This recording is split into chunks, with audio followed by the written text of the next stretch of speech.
You are not just a drop of the vast and infinite ocean. You are the vast and infinite ocean contained in a single drop.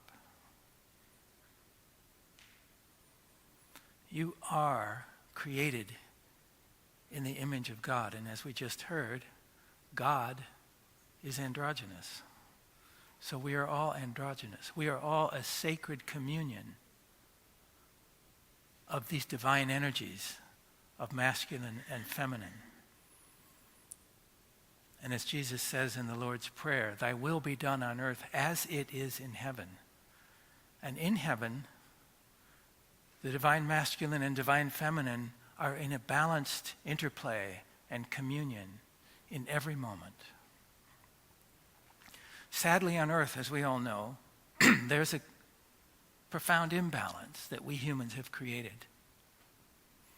As the writer D.H. Lawrence said, the future of humanity will be decided by relations not between nations, but between men and women. And nowadays, of course, we would say relations between all the different gender categories and identities and gender expressions. And that this division that we have created is causing massive suffering. One of our colleagues in Costa Rica said, a professor there said, Costa Rica is a wonderful country. We have no military, but there's a war in every household. Another great Japanese activist said, Japan is a peaceful country, but there's a war in every household. And that war has to do with the imbalance between masculine and feminine, between male-identified and female-identified, between heterosexual and LGBTQ persons, between heteronormative and transgender-identified. So these conflicts are something that has, as we all know, in the last couple of years been really unveiled through the Me Too movement in particular. And so the Me Too movement has unmasked the magnitude of the systemic injustice, particularly in terms of women and the experience of female-identified persons, which constitute half or even slightly more than half of humanity. So, yet this is just the tip of the iceberg. This is on the manifest plane. There's also a parallel oppression and exploitation in our religious institutions, where we might have hoped for something better and higher standards. And we could even potentially extend D.H. Lawrence's quote to say that the future of spirituality will be determined not by the religions themselves, but by the relations between masculine and feminine within the religious institutions. In other words, it turns on whether or not we can transform the patriarchal structure that is so characterized really all of the major world religions. Consider for a moment, each religion preaches harmony and peace among our fellow humans, right? The Golden Rule, for example, treat others as you would like to be treated yourself. We have these teachings across all the religions, yet when it comes to the feminine in relation to the masculine, all of the religions are in a profound violation of their own scriptures. And we see these unjust structures and practices across every religion, all of which violates this foundational principle, love thy neighbor as thyself. So there is a supreme irony here, which is that although the religious institutions have suppressed and violated in so many ways the feminine, they also contain within, particularly their esoteric branches, the solution, the secret potential healing of this division, of this rift. Just to give you a couple examples, from the non-canonical Gospel of Philip, for example. This is one of the so-called Gnostic Gospels that was found at Nag Hammadi, Egypt in 1947. And it says this: when Eve and Adam were together, there was no death. When Adam and Eve were separated, death came. If she enters into him again and he embraces her, death will cease to be. And then it says, so it's really remarkable, if the female had not separated from the male, the female and male would not have died. The separation of male and female was the beginning of death. Christ came to heal this separation in order to give life to those who died through separation and unite them. We find something similar also in the Gospel of Thomas, Logion 22, which many of you may have heard before. When you make the two one, when you make the male and female one, so that the male be no longer male and the female no longer female, then you shall enter the kingdom. So the communion of masculine and feminine, when they are balanced and then joined together, give birth to a whole new consciousness and can lead us into our own experience of the kingdom, our own direct connection with God. We see this also in Judaism. Daniel Matt, a leading Kabbalistic scholar who recently spoke at VST, and he says this, quite remarkable. He says the goal of religion is to unite the masculine and feminine. And about the Kabbalah, which is, as you know, the sort of central text of mystical Judaism, he says the entire Kabbalah is a critique of patriarchal religion, and it is a meditation on that first account of the creation of human beings, male and female, in the first book of Genesis. And he said the Kabbalah brought forth three major revelations. One, God is infinite. Two, God is half male, half female. And three, God needs us. God needs us to actually enact and be a living manifestation of that heavenly relationship that masculine and feminine have on the divine plane. And yet what we have done in the churches have ironically maintained the separation at multiple levels. At the Godhead itself, by posing a merely masculine God and stripping away the feminine half of God. By suppressing the divine feminine systematically in the theology, in the liturgy. By silencing the voice, the feminine voice of intuition and the feminine ways of knowing, what the mystic Beverly Lanzetta calls the via feminina, the feminine path to realizing God, which has different characteristics from the masculine path. And of course, by suppressing women's leadership in the church. So in all these ways, we have seen this tragedy. And as a result, and in response to this, Cynthia and I, in our own way, have created this ministry we call Gender Equity and Reconciliation, which began initially working in the secular realm, starting in the environmental movement, and it continues there. But then after some years, we also expanded it to working into the religious institutions.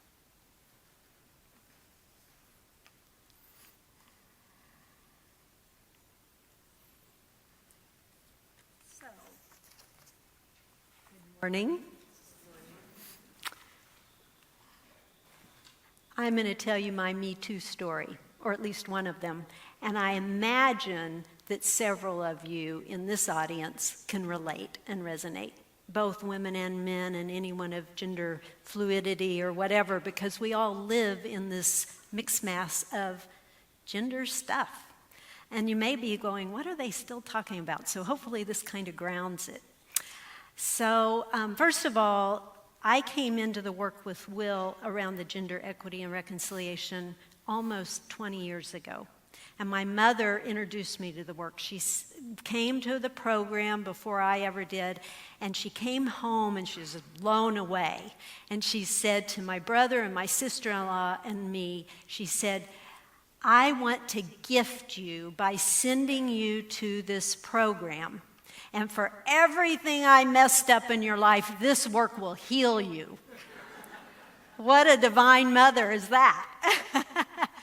And so anyway, it took me 5 years to get there. It just wasn't the right timing, but when I did, it was the right timing. And 1 month after that program, I was working in a corporation in Indianapolis, and I had studied in my wellness management and gerontology program. I was working in that field, and I had studied about this man that I was now working with. He lived in Seattle, and he's world-renowned. He still lives there. He's world-renowned for his work in health and wellness.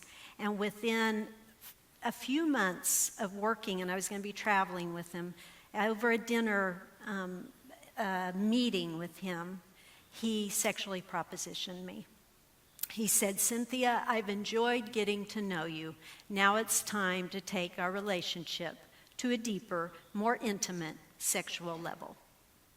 I said no, and he didn't hear my no. He continued to pressure me. And there's a power differential here, right? He's my boss. He's the founder of this company. He's the man I'm going to be traveling with. And I didn't know what to do. So I, with all the compassion in my heart, brought it forward in the corporation. They heard it, but then they couldn't hear it, and they hired 6 attorneys to bring me down. And so I went into a spiritual crisis. I went into therapy. I went into everything. And I tried to work on it with them, but they weren't going to hear it. It wasn't going to work. So I got pushed out of that job, and it just sent me into major chaos in my life. So when I left that, when I got pushed out, I didn't trust men. I didn't like men. I didn't want to be around men. I didn't know how to be a woman anymore, in my body even. And so, but here's it. I also didn't trust women, because the women in the corporation betrayed me too. They turned their back on me. They had to stay in the system. So I had to go through a deep process of healing. And like I said, I went through a lot of therapy, and I had to take what was my anger and my fear and my despair, and over time, which took quite a bit of time, I turned that into compassion and love and purpose. And so rather than fighting a battle and seeing all men as villains, because I knew I had to love men, I had to like men, I had to like women. What was I going to do? I had to turn that into a place that it brought purpose and meaning into my life. And I was thankful to come into the work of gender equity and reconciliation. So we're going to do a little activity. Thank you for hearing my story, first of all, and that's a lot of what our work is. It's about creating safe forms for people of all genders to come together and share their story around the challenges they've had, not as victims, but in honor and in witness to what has happened in our life, so that we don't get stuck there, but that we can move beyond and transform that into a place of higher purpose, into a place of loving, beloved community with one another. So we're going to do a little activity that we're going to invite you into, very short. Everything in our program, everything in our work, everything in our life with Will and me, you will find, is an invitation. So if you don't want to do this, this is fine. But just 3 questions. This is a short activity. And so as you are willing and able, I'd like to invite the women, people who identify as women in this congregation, to raise your hand. And everyone look around, see how many women there are. Okay, thank you. You want to raise the men's hands? Okay, and now I'd like to invite those of you who identify as male or men to raise your hand and just have a look around. Okay, thank you. And then anyone, if you're invited to raise your hand if you identify as gender fluid or gender non-binary, raise your hand and look around. So that could change with any audience, of course. So I will ask the question of the women. We have 3 questions, and Will ask a question of the men. So for the women, here's the first question. Please raise your hand if you've ever been afraid to walk the streets alone because you are a woman. Everyone look around. Thank you. And now the first question for the men. Please raise your hand if you've ever been afraid to walk the streets alone because you were a man. Look around. And just look around. Thank you. Thank you. And second question for the women. Please raise your hand if you've ever felt discounted or excluded by gendered images of God or the divine. Look around. Look around. Thank you. And now a question for the men. Please raise your hand if you have ever felt discounted or excluded by gendered images of God or the divine. Look around. Thank you. And the final question for the women. Please raise your hand if you've ever been forced into a physical fight when you did not want to fight. Look around. Thank you. And final question for the men. Please raise your hand if you've ever been forced into a physical fight when you did not want to fight. And just look around. Thank you. Now just take a moment and just gently close your eyes and reflect on what you noticed here. Noticing perhaps some of the similarities and the differences in the worlds that men and women walk and live in.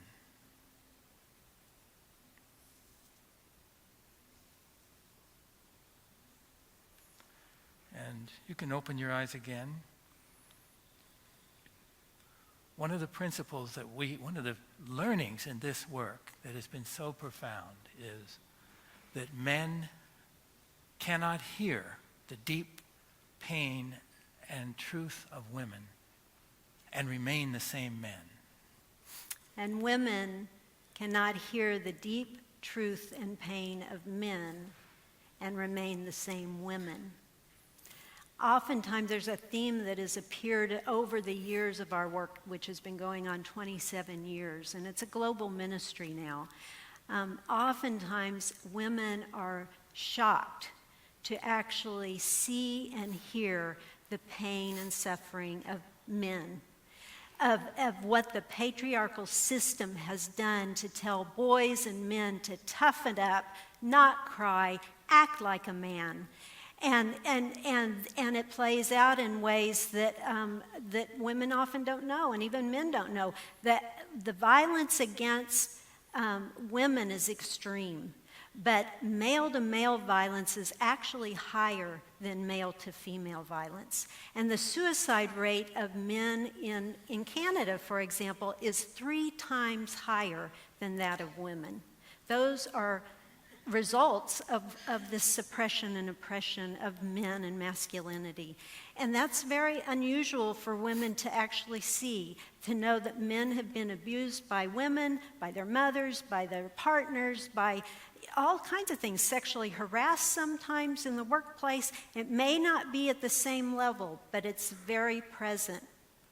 And we see this over and over and over again in our work. And what we want to bring forward and just acknowledge and name, that men lose part of their humanity because of this oppressive system in the patriarchal system. So I want to share another story. And that is that I'm going to just say that in the sharing of this story, we have permission. And her name is Elena. I've changed her name. She came to our program years ago. And I'm sharing this story because it exemplifies the power of the work by sharing our story in safe space. And it shows how forgiveness and love can be brought forward. So Elena came to our workshop, and she had not shared her story with anyone before except her children. They kept it secret in the family. And over the course of time, she started feeling safe enough and free enough to start sharing. And her story was one that she was married for about 20 years, and her husband was very abusive. This is a South African from South Africa, where the abuse and violence against women and girls is extreme. And so her husband used to dangle their babies over the balcony, threatening to drop them, with Elena at the bottom ready to catch them. At one point, her husband moved his mistress into the house and lived there for about 15 years. And Elena and the children had to live in the toilet area. But she continued to live there and be a servant to her husband and his mistress all these years. And then finally her husband died. And her children and her kept this secret in their family. When she came to our program and started sharing this story, her heart started opening. And she was able to share it with men present, men who had not done this to her, that could hold that story with her and help her through her own healing. About a week after that program, at the end of the program, Elena was just so free and liberated from being able to break the shackles and share the story of what had happened to her. And she just felt so light. And about a week after she came up, we saw her, and she came running up to Will and me, and she said, "Will and Cynthia, I have to tell you, after the program, I went to my husband's grave. And I was able to sit there and forgive him for everything that had ever happened to me. And then I knew where his mistress lived. And I hadn't seen her in over 20 years. And I went and I knocked on her door, and she opened the door and she said, 'Elena, I've been thinking about you all week long.'" Little vibrational energy there going, right? And she was in a wheelchair, and she said, "Elena, come in." She said, "I know that I'm in this wheelchair for all the cruel and awful things I did to you and your children." And they were able to forgive. They were able to come to a place of deeper understanding. They were able, through this process of sharing, and it took time to heal through that, but they came to that, and it was the perfect timing. And Elena is a new woman now, and her children, and the family line has been broken with that chain of secrecy to be able to come into this new place of being. So at the end of the workshop, what we do is we don't stay in this dark, deep place of woundedness and everything. Whew, glad about that, right? But we come to a place of actually consecrating all that has been shared. We come to a place of honoring one another for all that was shared. And so in this program, and you're seeing the slides here, in this particular program, the men came in, and the men create a ceremony for the women, and the women create a ceremony for the men to honor the women and the feminine and the masculine and the men. And so the men had created this big structure of chairs like this, stacked one on top of the other. And one man on each side, and at one point they made this statement of how they were going to break down, dismantle the patriarchy. And right at that moment, they took the chair bottom, and that structure came crashing down. And all the women, it was powerful. And then they came with water, and oil and lotion, and they washed each hand of each woman. And the women in this program, not just Elena, but many of these women had never felt the safe touch of a man before. And they were able to wash away everything that had happened, not from our hearts, because those are kind of like our honor of badges, right, of what we've been through, but that we don't have to hold on to them. So Will's going to read the statement that the men said during that program. So after they had washed the hands of the women and done this whole thing with the chairs, they then stood before the women and they made this declaration. And this was a group of senior politicians, religious leaders, parliamentarians. They said, "We have met over the past 5 days in community as men and in community with you women. We have listened to one another's stories. Some personal, others told on behalf of vulnerable, degraded, hurt, and brutalized human beings. We have heard of these injustices visited upon women simply because they are women, sisters, mothers, and girl children. We have heard, too, that through the social structures of power and decision-making, many of our brothers have abused our intended roles for caring and protection for their own selfish power, personal pleasure, and gain. The bonds of humanity have been broken. As men, we acknowledge that we have shared in the unfair and unjust advantage that upset the Creator's intended balance of human relationships for love, companionship, and cooperation. We have been complicit in breaking the intended dream of equality. So now we come forward to say to you, we are sorry. We affirm that we want to start anew. Therefore, we mark our foreheads with ash, which they did, the dust from which we have come and to which we shall return as an act to symbolize our sorrow, our apology, our atonement. And we come with a willingness to express not our guilt, because guilt weighs us down and gives us a burden we cannot bear, but rather our responsibility. And we ask, will you accept our offer to take responsibility as we commit ourselves to live out and challenge and support all men and boys everywhere to live and work for gender equality and thereby seek reconciliation. We don't have male bashing in our work. Men, particularly in the Me Too era, often have this concern as they come to this work, it's going to be a male bashing free-for-all and they're just going to get hammered. And what they discover instead, when they speak their truth, their hearts break open because of hearing the truth of women, and women's hearts break open at hearing the truth of men's experience. And so then you have a communion of open, broken hearts. And what men discover in this is that the greatest male privilege is not any of the social advantages afforded to men in a patriarchal society. The greatest male privilege is to actively participate in deconstructing the patriarchal system itself.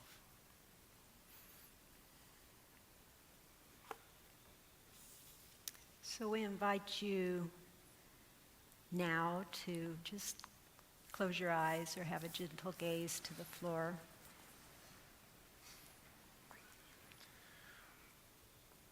And we just bring to mind that beautiful story in the gospel where Jesus is walking and there's a woman who reaches out and touches his robe. And suddenly she is healed. Jesus says, "Who touched me?" And he turns around. "Power went out of me," he says. And in our work, we have found that we are in precisely that situation. If we gather together, we don't know how to heal this. And yet when we gather with a pure heart, then just like that woman, as she reached for the robe of Jesus, as we reach with our hearts for the robe of Christ, we find that this healing, although it's beyond our capacity, is within our reach.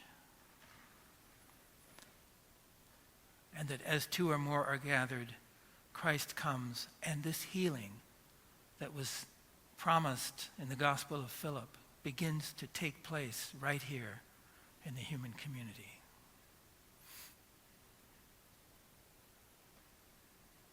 So in your own reflection and meditation time today and this week, just reflect on what is in your reach. What needs healing in your life that feels maybe really large, but does have a place and is in your reach if you reach to that place in Christ, in the divine. And knowing that from that beautiful meditation that we started with of the umbilical cord, of the divine feminine,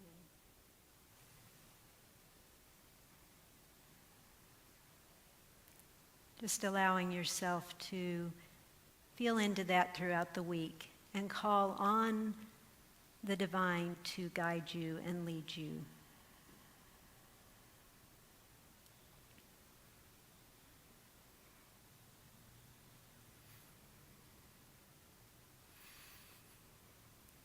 Amen. Amen. Amen. Amen. A woman. Oh man.